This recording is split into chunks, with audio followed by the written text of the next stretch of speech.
भेटी मुख्यमंत्र्यांसोबत झाल्या त्याच्यामुळे पक्षामध्ये कुठेतरी एक मतभेद झाले किंवा नाराज झाले, नेमकं काय आहे म्हणजे असं वहिनींना किंवा पारदादांना या गोष्टी माहिती असं बोललं जातं? दोन भाग आहेत. एक तर जयंतराव पाटलांची आणि आमची वर्षा बंगल्यावरती भेट झाली नाही. जयंतराव वर्षा बंगल्यावरती जरूर गेले. त्यांच्या विधानसभा मतदारसंघातील त्यांच्या नगराध्यक्षाच्या अपात्रतेच्या विषयावरती चर्चा करण्यासाठी ते गेले, असं त्यांनी स्पष्टपणाने काल माध्यमांशी बोलताना सांगितलं. मी आणि प्रफुल्लबाई, एक तर मी गेल्या आठवड्यातच त्यांची वेळ मागितली होती. संसदेचं अधिवेशन सुरू होण्यापूर्वी, यापूर्वी महाराष्ट्रामध्ये प्रथा होती की खासदारांना बोलवावं आणि दिल्लीमध्ये असलेले काही प्रश्न असतील तर ते राज्य सरकारचे दिल्लीत असतील तर त्याचा पाठपुरावा करावा. मी माझे जे काही प्रस्ताव आहेत की जे राज्य शासनाकडून दिल्लीकडे जायचे आहेत, त्याच्यामध्ये दापोलीमधील पर्यटनाच्या वरती आधारित काय मुद्दे आहेत, आणि त्या खात्याचे मंत्री शेखावत यांच्याकडे पत्रव्यवहार मी आदरणीय अमितभाईंच्या मार्फत केला, पंतप्रधान महोदयाच्या मार्फत केला. ते प्रस्ताव आहेत, इतरही काय प्रस्ताव आहेत, त्याच्यासाठी वेळ मागितलेली होती. प्रफुल्लबाईंनी पण वेळ मागितली होती. ते परवा पहाटेच परदेशी गेलेले आहेत, त्याच्यामुळे त्या वेळेलाच मुख्यमंत्र्यांना उपलब्धी होती म्हणून आम्हाला बोलावलं गेलं.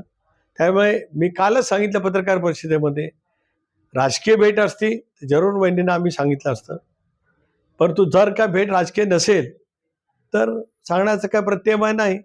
काल त्याच्यानंतर आमच्या कोर कमिटीची बैठक झाली. अनेक बाबींवरती चर्चा केली. SIRची चर्चा केली. स्वर्गीय दादांचा 22 तारखेला जयंती आहे, त्या कार्यक्रमाची चर्चा केली.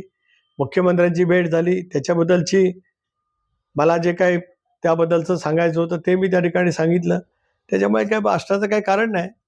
वहिनी आमच्या राष्ट्रीय नेत्या आहेत. जो आदर मला अजितदादांच्या बद्दलचा मनामध्ये होता, तोच आदर बहिणींच्या बद्दलचा आमच्या सर्वांच्या मनामध्ये आहे आणि त्यांच्या नेतृत्वाखाली राष्ट्रवादी काँग्रेस पक्ष नेट्याने वाटचाल करते आहे.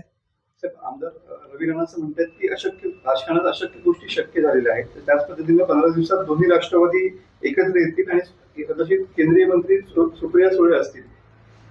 रवी राणा फार मोठे नेते आहेत, त्याच्यामुळे माझ्यासारख्या छोट्या कार्यकर्त्यांनी त्यांच्यावरती वक्तव्य करणं काय फार योग्य नाही. ते खूप मोठे नेते आहेत. पुढील 1.5 महिन्यामध्ये महाराष्ट्रात आणि राज्यामध्ये आणि केंद्रामध्ये सुद्धा मोठे फेरबदल होतील आणि त्याच अनुषंगानं फडणवीस आणि शिंदे साहेबांच्या दिल्ली वारी सुरू झाल्याची चर्चा आहे, पाहायला मिळते.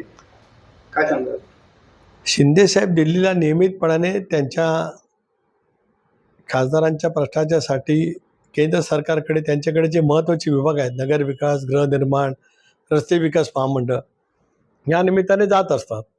त्यांच्या प्रत्येक भेटीचा राजकीय अर्थ काढणं काही योग्य नाही, कारण ते सुद्धा एक विकासाभिमुख नेतृत्व आहे.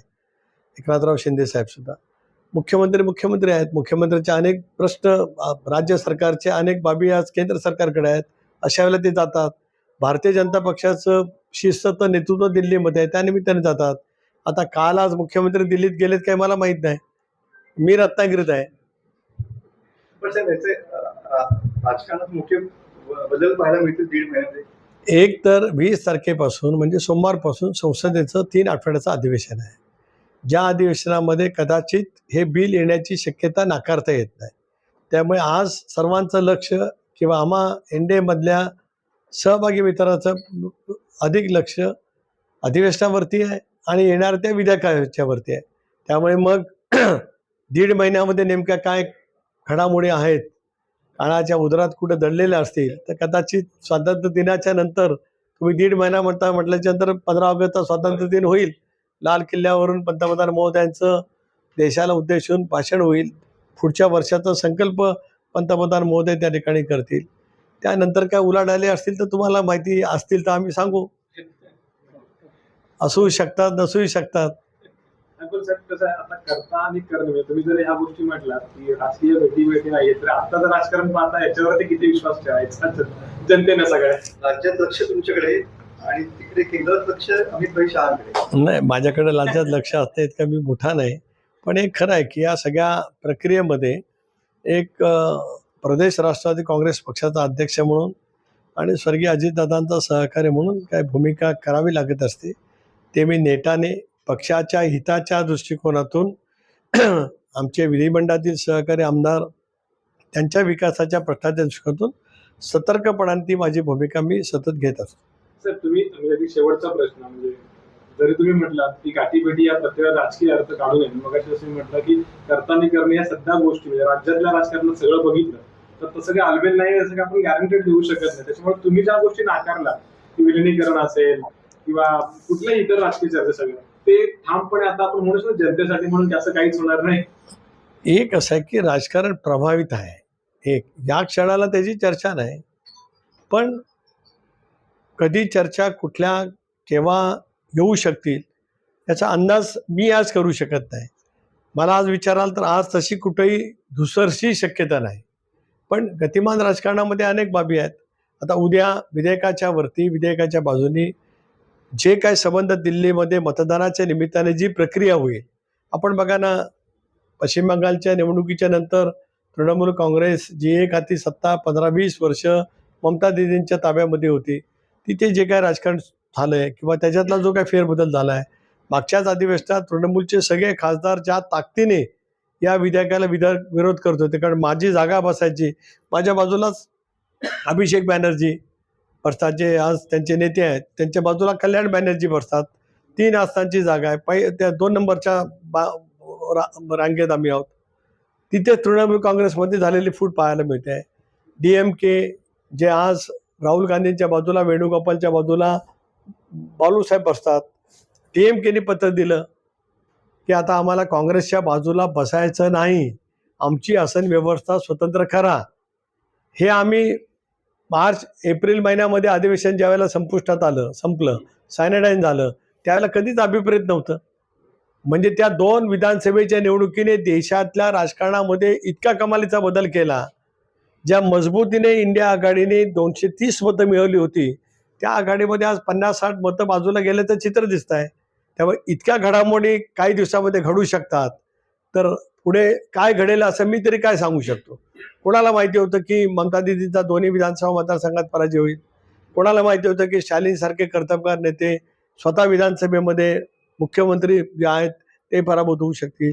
त्याच्यानंतर जो DMK UPA सोनिया गांधीच्या नेतृत्वाखाली स्थापन झाल्यापासून मंत्रिमंडळामध्ये जे DMK पक्ष राहिला, त्याच पक्षाने स्वतंत्र आसनाची व्यवस्था करा, काँग्रेसच्या बाजूला नको असं पत्र लिहिणं, हे इतक्या झपाट्याने जर काय राजकारणामध्ये देशाच्या बदल होत असतील, राज्यामध्ये सुद्धा आपण मधल्या कालावधीमध्ये की 6 खासदारांनी घेतलेले निर्णय, तर कधी काय घडू शकत असतं.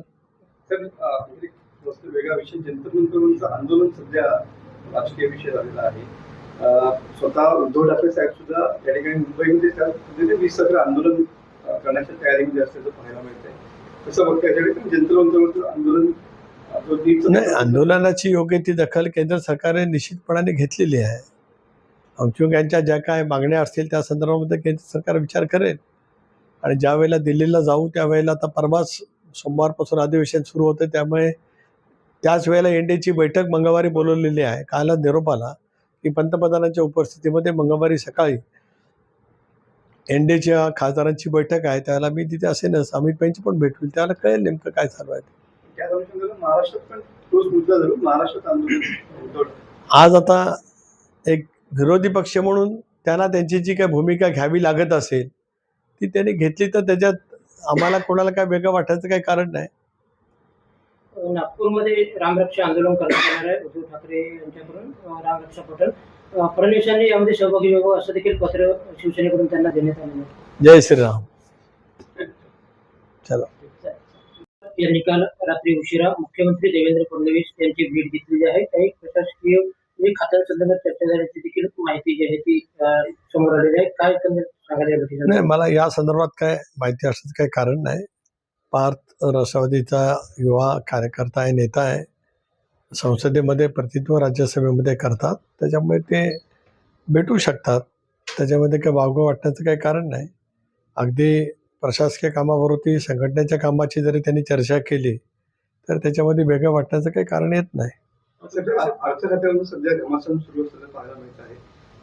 राष्ट्रवादीला अर्थखात्यात जाऊ नये म्हणून शिंदे साहेब स्वतः या ठिकाणी अमित शहा भेटल्याचं सांगण्यात येते. मला स्वतःला असं वाटतं की वृत्त कल्पकलित निराधार आहे.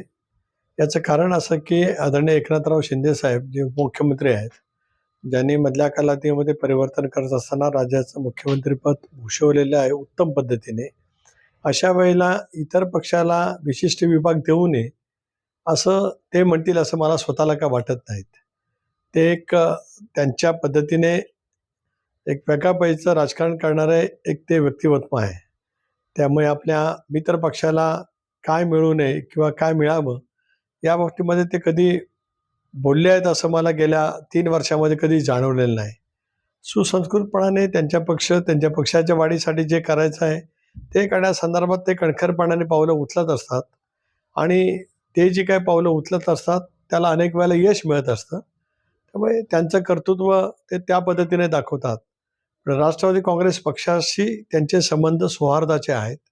कालही होते स्वर्गीय अजितदादा असताना, आजही आहेत आणि उद्याच्या भवितव्यामध्ये सुद्धा त्यांचे आमचे संबंध अतिशय सौहार्दाचे राहतील. सर, राष्ट्रवादी शरद पवार गटाचे नेते पवारांकडे जेव्हा अर्थ खातं जेव्हा होतं तेच अर्थ खातं आता राष्ट्रवादीने मिळावं अशी तुमच्या पक्षाची देखील मागणी आहे. आहे ना, आमची मागणी आहे म्हणूनच आम्ही म्हटलं या विषयावरती की आम्ही पक्षाचे प्रमुख नेते राज्याच्या मुख्यमंत्री महोदयांची भेट घेणार आहोत. आमच्या नेत्या उपमुख्यमंत्री सुनेत्राबाईंनी यांच्या नेतृत्वाखाली एक कोर ग्रुपचं शिष्टमंडळ मुख्यमंत्र्यांची भेट घेऊ इच्छित आहे. आम्हाला भेट दिल्याच्यानंतर आम्ही या विषयावरती आणि इतर अनेक बाबींवरती आम्हाला चर्चा करायची आहे. त्याला नक्की त्या विषयावरती आम्ही चर्चा करू. पण अर्थखात्यावर किती आग्रही राहणार आहात तुम्ही किंवा राष्ट्रवादी काँग्रेसचा पक्ष? अर्थ खातं मागण्यासंदर्भात आम्ही ज्यावेळेला भेटणार आहोत याचा अर्थ स्पष्ट आहे. सर, राष्ट्रवादी शरद पवार गटाचे नेते जयंत पाटील यांनी मुख्यमंत्र्यांच्या भेटीनंतर काल उपमुख्यमंत्री एकनाथ शिंदे यांची देखील भेट घेतलेली आहे. नंदनवन बंगल्यावर जवळपास 1 तास बंद दारावर चर्चा झाल्याची देखील माहिती आहे आणि यावेळी जितेंद्र आव्हाड देखील उपस्थित होते. नाही, त्याच्यामुळे काय वेगळं राजकीय समीकरण असेल असं मला स्वतःला काय वाटत नाही. जयंतराव हे सुद्धा एक मुरब्बी राजकारणी आहेत, राज्याच्या राजकारणातले. 7 वेळेला विधिमंडळावरती निवडून आले. दीर्घकाळ त्यांनी राष्ट्रवादी काँग्रेस पक्षाचं संघटनेमध्ये नेतृत्व केले, मंत्री त्यांनी राहिलेले आहेत. वेगवेगळ्या कारणासाठी ते भेटू शकतात. त्यात मला स्वतःला काही वेगळं वागवं वाटत नाही. एक आणि पवारसाहेबांचा राष्ट्रवादी काँग्रेस पक्ष आणि त्याची वाटचाल करण्याचा त्यांचा पूर्णपणाचा अधिकार आहे. पण अलीकडे शरद पवार यांचा पक्ष सत्तेत सहभागी होण्याच्या चर्चा जोरदार सुरू आहेत आणि त्यानंतर सुरू झालेल्या या गाठीभेटी त्यामुळे राजकीय महत्व या गाठीभेटींना आलेलं आहे. एक असं आहे की साहेबांच्या पक्षातील सहकाऱ्यांना सत्तेमधल्या सहभागाच्या बद्दल काय चर्चा आहेत, मला या संदर्भामधले काय माहिती नाही. शेवटी गेली 6 दशकं 60 वर्ष राज्याच्या आणि देशाच्या राजकारणामध्ये पवारसाहेबांची भूमिका एक अहम पद्धतीची राहिली. त्याने केंद्र सरकारमध्ये सुद्धा त्या कालावधीमध्ये अगदी मला आठवतं की 96च्या नंतर जवळपास दर 2 वर्षांनी लोकसभेच्या निवडणुका होत आल्या. त्यावेळेला केंद्राच्या राजकारणामध्ये सुद्धा पवारसाहेबांची भूमिका मोठ्या प्रमाणावरती राहिली. युपीएला ताकद आणि शक्ती देण्यामध्ये सुद्धा किंवा युपीएचं गठबंधन ज्यावेळेला झालं 2004मध्ये त्यावेळेला सुद्धा पवारसाहेबांचा पुढाकार त्या ठिकाणी होता. त्यामुळे ते स्वतःच एक देशाचे वरिष्ठ नेते असल्यामुळे त्यांच्या पक्षाने कोणाबरोबर जावं हा शेवटी साहेबांचा आणि त्यांच्या पक्षाचा अधिकार आहे. तर याला जर गेल्यास धरून देखील करू अशा पद्धतीनं शरद पवार गटाची किंवा त्यांच्या खासदारांची सुद्धा भूमिका यावेळेला बदलत आलेली पाहायला मिळते आहे. कदाचित ते एनडीएच्या बाजून झुकताना पाहायला मिळत आहेत. नाही, एक असं आहे की सुप्रियाताईंची ज्या ज्येष्ठ संसद सदस्य आहेत त्यांची पत्रकार परिषद मी ऐकली आणि त्यांनी हेच सांगितलं की उद्या जर का डिलिमिटेशन बिल 33% महिला आरक्षणासहित आलं तर त्यामध्ये 71 साली इंदिराजी असताना लोकसभेच्या जागा 542, 543, विधानसभा महाराष्ट्राचे 288 या जागाच्या ज्याला आपण इंग्रजीमध्ये फ्रीज करतो ह्या ज्या केलेल्या आहेत, उद्या डिलिमिटेशन करताना 1/3 महिलांच्यासाठी आरक्षण देत असतानाच या जागांच्यामध्ये वाढ करण्याचा निर्णय भारत सरकारने या विधेयकाच्या मार्फत केला तर आम्ही विचार करू असं त्या म्हटल्यात. उदाहरणार्थ काय तर आज महाराष्ट्रामध्ये 48 खासदार आहेत, ते 48च्या ऐवजी 72 होतील. महाराष्ट्रामध्ये 288 विधानसभा सदस्य आहेत, त्याच्यामध्ये 144 वाढ होईल. म्हणजे मग ते 232च्या आसपास किंवा 400 अशी ती संख्या त्या ठिकाणी जाईल.